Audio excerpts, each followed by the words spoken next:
Welcome to the Salmon Runs YouTube. Enjoy the video. In this video, I will explain how to reset your Jeep Grand Cherokee's oil change indicator.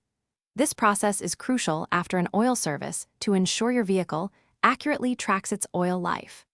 Resetting the indicator helps you stay on top of maintenance and prevents the oil change required message from appearing unnecessarily. It's a simple procedure that takes just a few moments to complete, keeping your vehicle's system updated and ready for the road ahead. Before we begin, make sure your Jeep Grand Cherokee is parked safely on a level surface with the engine completely off. This ensures your safety and proper execution of the reset procedure. Next, turn your vehicle's ignition to the on/run position.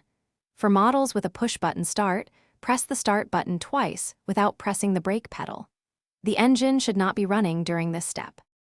Now, let's use your steering wheel controls to navigate the instrument cluster display.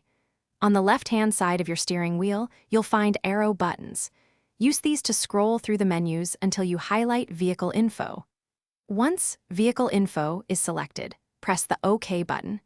Then, scroll again until you find and select the Oil Life option within that menu. With Oil Life displayed, press and hold the OK button on your steering wheel. Continue holding it for several seconds until the display changes to show 100% oil life. This confirms the reset is complete. Finally, turn your vehicle's ignition completely off. When you restart your Jeep, the oil change required message should be gone, and your oil life monitor will be accurately tracking your next service interval. Thanks for watching. Consider subscribing if we helped you.